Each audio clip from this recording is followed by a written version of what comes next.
Hello, ladies and gentlemen, and welcome to the REC podcast, brought to you by REC Comics and Collectibles. I'm your host, Roman Chavez, and with me, as always, Eric Icarus. The Eric Dactyl, as he's known in the streets, kids. The Eric Dactyl. You can follow us on Instagram at REC Podcast. You can follow myself at Roman REC Podcast, and you can follow the shop at REC Comics, where we're doing deals and we're showing stuff in the store. And I've got Gunslinger Spawn #1 bundles you guys should be interested in. So check it out. Check us out on Instagram. Come by the store, 7679 North Union Boulevard in Colorado Springs, Colorado, and come say hi. I'm here all day. This place will be my Flying Dutchman. My soul will be bound to this building or wherever you guys find my body, that's where I'm going to be, okay? How you doing today, buddy? I'm good, man. How are you? Dude, I'm good, man. It feels like a long week, but it felt like a good week. We went out with our friend of the show, AJ, last night, and it was very much like, what was that movie, Hall Pass, where like the guys go out and they're like, yeah, let's go out, let's get some drinks, and they go to like Applebee's. No, we didn't go to Applebee's. We went to a pretty cool bar. Yeah, a couple steps above, but it was pretty cool. It was fun. Played a little cornhole, man. Yeah. It was been a long time since I played. I've never played cornhole. And Eric was. I played in the cornhole. I played in a hole of corn one time. It was very strange. That's what I meant to say, kids. That's what I'm getting at. Jesus, these kids today. But yeah, it was fun, man. But man, we're old, man. You said you were feeling it a little today. I was a little hungover this morning. I only had like 3 margaritas and a shot. 1, 2, 3 margaritas.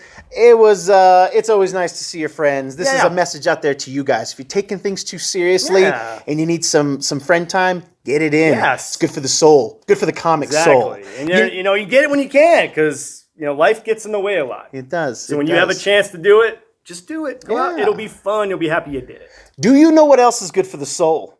Chicken soup. Chicken soup and What If, man. That's a great evening if I've ever heard one. Light a couple candles, get out my Marvel Select Uatu, and watch the season finale of What If. One of the biggest things I've really enjoyed about the show is actually I've been spending a lot of time with my wife watching it, and she often tells me, she's like, do you want to watch What If today? Like, I get lost in the week. And she'll often remind me, and I love that she's been into it, that this is something we've been able to do together, and this was quite the it was quite the season finale, in my opinion. I'm going to go with you, Yeah, we talked about the Bro Thor episode. Eric was less into it. I was super into it. But the kicker on that episode was that great Ultron at the end that we continued the story on. And I assume that the rest of most of the comic book internet thought that they were going to be some type of multiversal Avengers going against this character. And that's exactly what we got. Yes. Wow. Didn't disappoint. Did not disappoint. We saw some fascinating parallels between the universes. This What If Tony succeeds in making Ultron, but then Ultron wins. And then we see him, in the previous episode go through, do all of his jazz. But this is the Watcher saying, I need help. Spoilers, kids. And putting together the Avengers that we saw in all of the other episodes. Except one, which really bothered me, and we'll get to that. But I thought that was a really, really neat idea to assemble that team, because I think you were the first one in our group that kind of picked up on that. Yeah. And I was like, oh yeah, that would be really cool. I don't know how they would do that. Right. And that was before we had seen the Ultron. Right. What a great character design. I need the toy like you wouldn't believe. I loved seeing, here we go. We got the team of Eric Killmonger, who has totally taken over Wakanda, but is definitely has had better days. We have the Doctor Strange Supreme, your sorcerer. Dark Strange, thank you. Captain Carter, the Black Widow from one of the only living people, actually the only person left on Earth, I think, is Black Widow. Bro Thor. Who else? Oh gosh, we didn't get Spider-Man. I know, which is odd because we got Killmonger, and we got T'Challa. Yes, that's Star-Lord, which is interesting. That was kind of cool. Yeah, to have them both on a team. Yeah. Who else was good? Oh, and then the Gamora from a universe that we hadn't really seen. I thought we were going to get an episode in that. Yes, so that's like the missing episode. So yes, we got this Gamora that we had never seen before, and turns out that there was this episode that they didn't air. Yes. I don't know if there was something to do with COVID constraints, and we're going to get the episode in season 2. Right.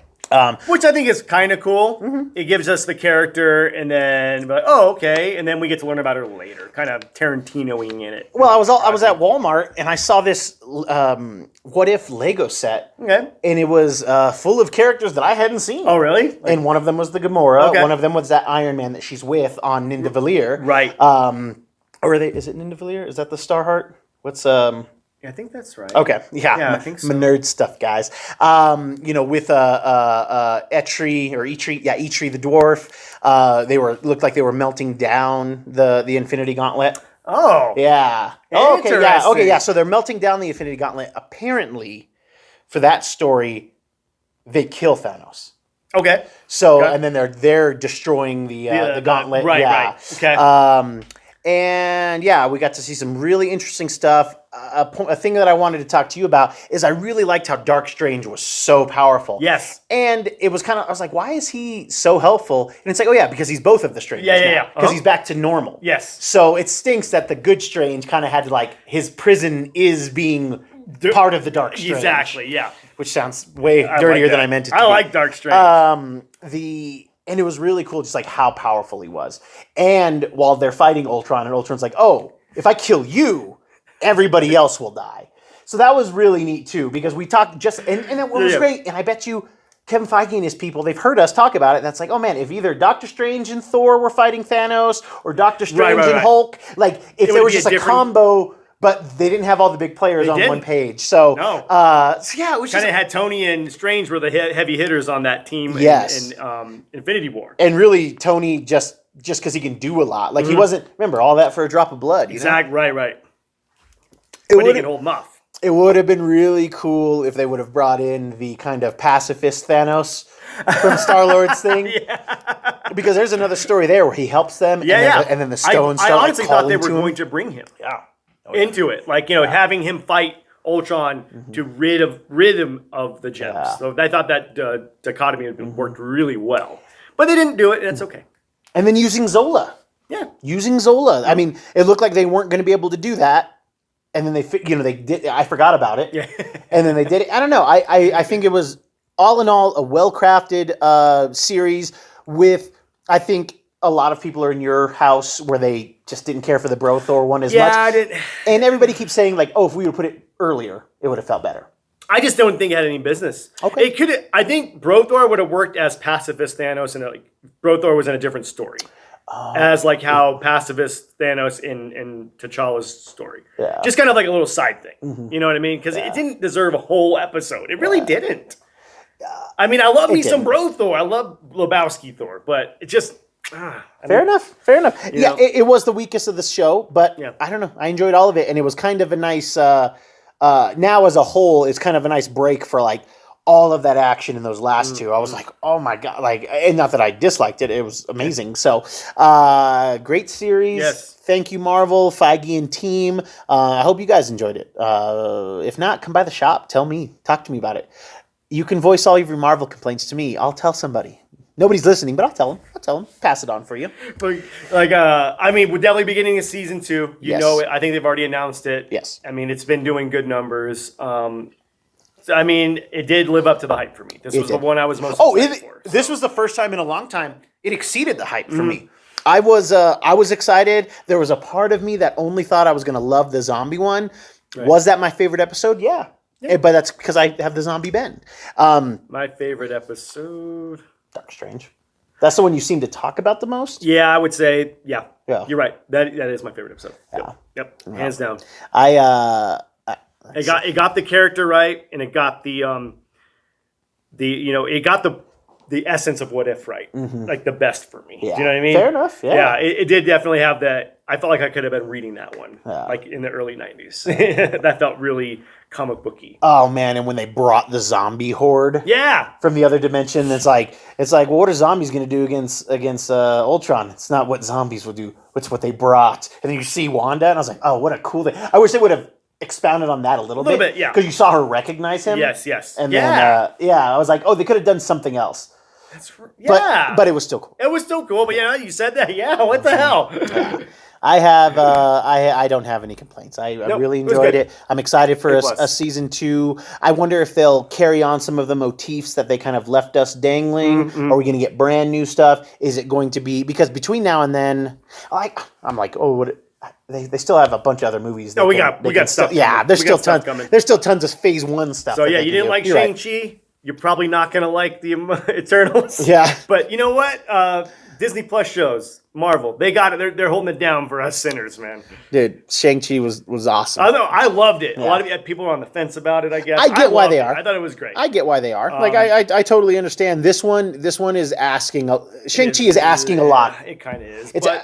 For like the people that don't know, like in the past, it's like, hey guys, just hold my hand. We're gonna go with you. Right. But now, they hadn't seen a Marvel movie in 2 years. It's true. And they're less trusting. Yeah, it's true. People are less trusting right now. And then unfortunately next is the Eternals, and we'll see what happens, kids. It's gonna be good. It's gonna rock our minds. It's gonna be the Justice League we wanted. Or is it the Justice League we deserve? Oh, I don't know, but we will see. You know what I didn't deserve this week, Eric? What's that, dude? And I don't think a lot of people in the industry deserved it either. Oh, jeez. This week was the first week that Penguin Random House took over shipping for Marvel Comics. If you guys remember from last year's episodes, DC Comics had left Diamond, who had been supplying DC Comics for like 20, 25 years, something crazy like that. Diamond had the monopoly on it. They were distributing all comic stuff to all comic retailers.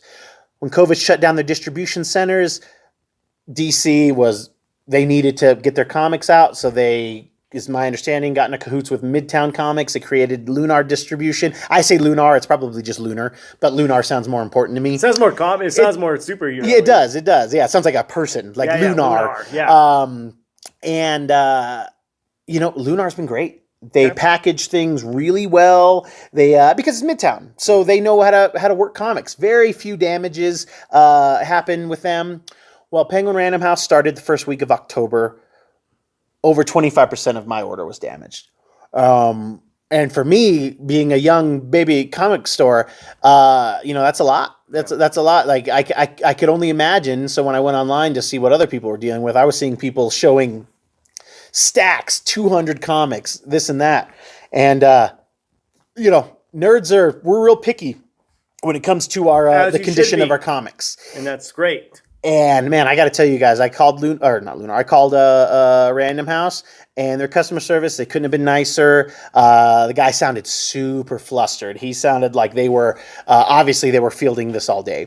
It was just poor packaging job. They are giving retailers free shipping, so I wonder if that'll change now. I'll pay for it if it means I'm going to get my comics. You'd rather pay for it not to be damaged. Totally. I mean, yes. I was able to fill the orders of the small amount of my clientele that was able to come, but I did sell out of things that I normally wouldn't have. But you got another store like the Cowardly Lion here in town, and I'm sure they had a lot of books damaged. I don't know what he's saying. But it was wild, but sounds like they're going to take care of us. I can't imagine I'm going to get replacements. They said they were going to try because, you're getting credit at least? You'll get credit. Yeah, I'll get credit. Okay. Yeah, I'll definitely get credit. They were handling it very well. Yeah, they're going to take care of it. Well, I don't want to say what I'm getting because they might not have done it for everybody, so I assume they would. They're big, but they did do something. Yes, but they did. I'm happy. Okay. I'm getting taken care of. I assume the rest of you are too.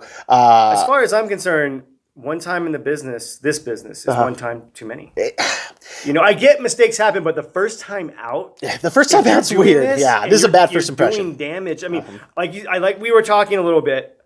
I don't think Penguin Random House understood that comic books are not like normal books. Yes, they're dealing with collectors. They're not dealing with just there you go. Readers. And I know that sounds crazy to somebody who does not collect comics, but it's just what it is. I'm only picky about stuff I'm sending to CGC. Right. I buy books. Well, I used to. I would buy books to read and to put away. Technically, you're still buying books. Technically, I'm still buying a lot of books that came damaged. But it was, it's just.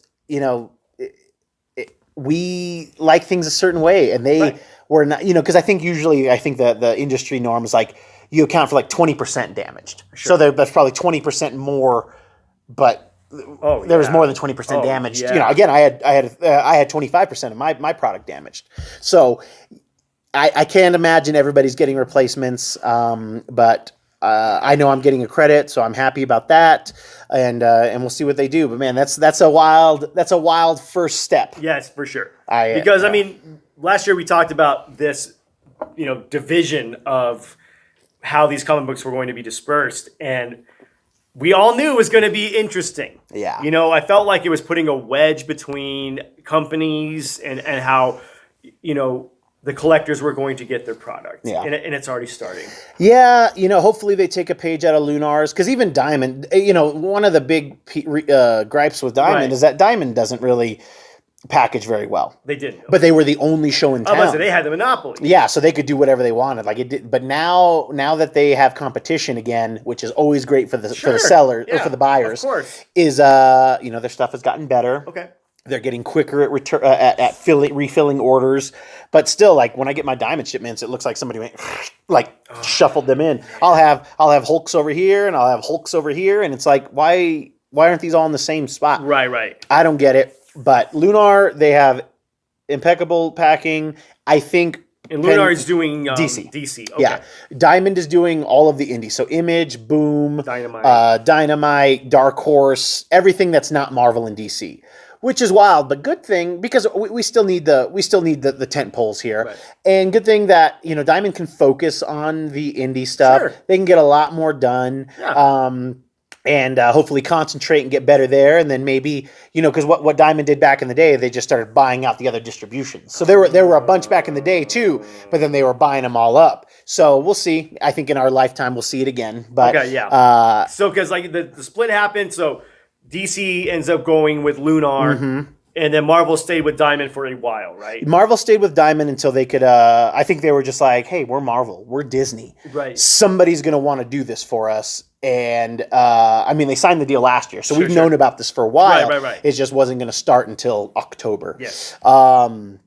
So yeah, hopefully it forces them to up their game, because I am actually getting a lot of books from Diamond still, because I'm in our store. We're bringing in a lot of indie books, guys. Mm-hmm. Oh yeah. At least enough to put out on the shelf. And if you have any special orders you need taken care of, talk to your mans. Talk to your boy here. But yeah, I'm still getting a lot of stuff from Diamond. Our Gunslinger Spawn bundles, those are coming from Diamond. So, and I accounted for a 20% damage when I ordered them. So hopefully we won't have to have any replacements. But hopefully Diamond just takes good care of us. We'll see. I've never ordered them any comics. I'd order 250 of those Spawns. Oh really? Woo! Please buy them. I don't. No. Please buy them. Yeah. I'm doing the old reverse psychology. We have some recommendations this week, Hey, guys. recommendation station. Yes, but that is. Choo.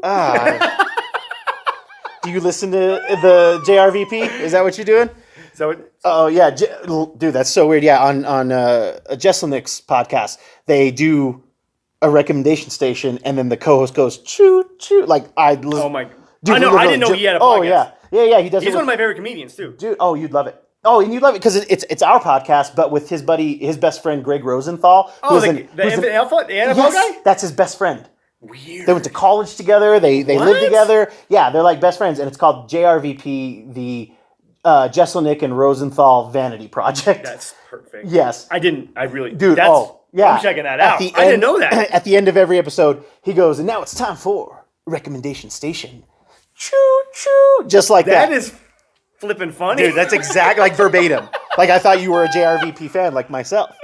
So sorry to get off the rails there. But we have some comic recommendations this week. So there we go. And they do. I'll think of something. You are the Jesselnick of this group. So, but we've got a few recommendations for you. Based stories, based on art, and a little bit of something for everybody, okay? First thing first, we've got this beautiful copy of Arkham City, New World Order, the Order of the World. But this Francisco Mattina cover is beautiful. The interior art isn't as flashy as the cover art, but you come for this, you stay for that story. A lot of people don't understand, or new comic book collectors don't understand. The cover 9 times out of 10 is not going to be the interior art as well. And I'll give you a little and try not to be disappointed. And it's not that it's bad art; it's just this cover art is amazing. The cover, it's just. And I mean, this art is awesome. It's great. It's awesome. It's just amazing. It's just that this other stuff was meant. I mean, this is meant to get you grab in. Your eye. Yes, this is the candy. It's amazing. It's got my boy Azrael on the front, so come get this. Beautiful, beautiful piece of art. Everybody who's been buying that book, they've been picking up the main cover. Oh, really? Which I'll show you what the main cover is. Yeah. Yeah, I actually bought a variant recently too. For a friend of mine, and I was like, "Oh, that's cool! I didn't know it was a variant though." So this was the main cover for Arkham City, The Order of the World, and that's fine. Yeah. Very Blade Runner feel to it. Getting ready to say, very Ridley Scott. And everybody who's been bringing this up to me at the counter, I've been showing them this, and they're like, "Oh, yeah, I'll get that one." Yeah. I ordered more of these too, so I'm trying to sell them. But so something cool, something to look for if you come by the shop. Yes. Something interesting, worth a read, especially with what we're doing. Actually, I'm gonna break that up with some indie stuff real quick. Hold on. This one was fun. I was really excited about this because I don't know. I just think that the cover image was awesome. It was the first indie book I've read in a while, and it was called A Righteous Thirst for Vengeance. By Rick Remender, I think that's how you say his name. Yep. This was super slow story. The last couple pages really make it worth it, and I am super excited. If you like 7, this felt a little like 7 in the first issue. That's awesome. No spoilers. No spoilers for you. There is a spoiler cover. There is a spoiler cover. We have 3 covers here on the shelf for you kiddos, and you'll have to come check those ones out. There's all a right? cover that's pretty amazing. We're going this way in the films. We're going this way in the universe, and they're trying to get you guys on board. And we have Darkhold Omega #1. We're going to be following some stories, more stories with magic, with all the stuff we're seeing with Doctor Strange, obviously with Scarlet Witch in the MCU. We do see the comics start to reflect that. Everybody believes that book that she's holding at the end is the Darkhold. Well, I mean, it is. I thought it was the Necronomicon. It is not the Necronomicon. You know better. So they are doing some Darkhold related stories. There's going to be a bunch of miniseries coming out. So you're going to want to check some of those out if you're into Marvel and magic. One of the more interesting recommendations to me. Yes. In quite a while, was from a customer who was like, "Hey, are you going to get this book in?" I hadn't heard of it, didn't know the company, didn't know anything about it. And it was this from Blue Juice Comics, and it's Billy the Kit. Sounds ridiculous, looks ridiculous. I mean, it looks awesome, but it's like, oh, this is like a rabbit and a gunslinger. It kind of reminds me of Tank Girl. Yes, okay. It's very indicative. It's kind of a steampunky, supernatural gunslinger story. So if you like kind of Western supernatural type stuff, like episodes of Supernatural that took place in the Old West, you would really like this. There's magic going on. There's elemental gods going on. Okay. And is this a cat? This is a bunny. Bunny. He's a rabbit. This world of animals. Okay? I'll show you I'm just going to show you this quick thing without you guys having to read it, but it's violent. This is not for the kiddos, all right? Yeah. That's pretty awesome. It's a wild book, guys. It's yeah. You'd be into this, yeah. really. So just something different. If you're a little tired of superheroes, which I'm not, but some people are, something worth checking out. Yes. And then something for you collectors, something for you guys who just want to have cool things, something that doesn't happen a lot. We have these very, very interesting variants coming out over the next month and a half or so. Some of you may recognize this image as a Joe Jusko Marvel masterpiece trading card from 93 or 91? 92, sorry. Okay, something like that. It's 1992 Marvel masterpiece, Joe Jusko exclusive. He did all of the cards. So they're doing variant covers, kind of celebrating the anniversary of this set, and they're doing them across pretty much all of their titles, at least all of their main titles. Sure. So there's probably going to be, there's going to be at least 60 of them at some point. There's going to be a bunch. Yeah, and it's hands down my favorite card set. Hands down. And I'm glad they're paying tribute to it, kids. If you don't, there was a trading card boom last year. Earlier this year, actually. Was it earlier this year? Yeah, that's how weird it is. It was earlier this year. COVID really, I'm on COVID time still. But yeah, there was a point when a box of these 92 Jesco masterpieces were going for what, $300-$400? Oh, more like a sealed box? A sealed box. Okay. Yeah. Now, I sold a just full set, no specials, no holograms. Okay. For $400. So, but like a sealed like box, Yeah, they were going tin. for they were going for a lot. They've since come down. Yeah, it's drastically. Yeah, like but it's worth buying. Worth buying because it's beautiful just art. that set alone is beautiful worth having. art. And if you don't want to get those and you want to get yourself a cool comic that pays tribute. Yeah, like I kind of want to frame a whole set of these, man. Dude. Yeah. Oh, how rad would that be? That would be awesome on a wall. Yeah. Oh man. Yeah, that would be awesome on a wall. So we've got a few different selections in store right now. Come by, check us out. I thought they had hit the nail on the head by having one artist do the entire set of cards. Yeah. I don't think they really did that ever again. No, they once did. or twice. Oh no, you're right. Yeah, they would. But it was like that was by far all Jesco stuff. I mean, that had to take a long for that time. quality too, and like because there was like Liefeld and Jim Lee ones. Sure. And the Jim Lee ones were great. The Liefeld ones, just not my favorite. This is like on a different level. This like I wonder what those original pieces of art go for. They got to be going for. Because did he ever Jesco do comic books? Oh yeah. He did. Okay. Oh yeah. Okay. He's a comic book artist. Because I only know him from the cards. Yeah, so he's mostly a cover guy. Yeah, that makes total sense. Yeah. So yeah, you'll see his work. He's done stuff very recently. Yeah. Oh. Yeah. He's still kicking, huh? Still kicking, doing the thing. Love it, dude. Yeah, and I mean, those. I'm so excited. I ordered a bunch. So yeah, come by the shop, check them out. Kids, buy this. Come by. Yeah, Sentinel's still here, guys. We talked about this. Somebody bring Sacagaweas, okay? Big up for Columbus Day. Hey, Indigenous Peoples Day tomorrow. It's exciting. So big ups to Warpath, Thunderbird, R.I.P. Shaman, Comanche Chief. Or Apache Chief. Apache Chief. Apache Chief, Inechok. Who else we got here? I mean, I'm sure there's more. Moonstone. Or not Moonstone. Danny Moonstar. Moonstar. Sorry. No, it's Moonstone. God, I'm trying. Danny Moonstone, right? Empath, you know. Big ups to all my red brothers and sisters in the comic book industry. Love you. Even though that doesn't matter. If you're good, you're good. Yeah, just be good, kids. Just keep it real. That is our show. If you like what we're doing, please hit that subscribe button. Leave us some comments below. Let us know what you think of the show. Have you been reading any of the books that I suggested? Please give us some recommendation choo-choos, all right? I'm still reeling from that. Dude, I did not know. Oh my God. It's cracking me up. Click the subscribe button. Hit the bell. Eric, do you have any final thoughts for us today? I think I got to learn some more Native American comic book characters. I think you should. I mean, there's probably only 2 more. You know, they got eradicated. They're rare. Yeah, they're real rare. Yeah, they're always sent out first. All right, kids. Thank you guys for watching. Thank you for listening. I have been your host, Roman Chavez. I'm still Erik Icarus. And we will catch you on the next podcast. Eric Redcorn, sorry. Eric Redcorn.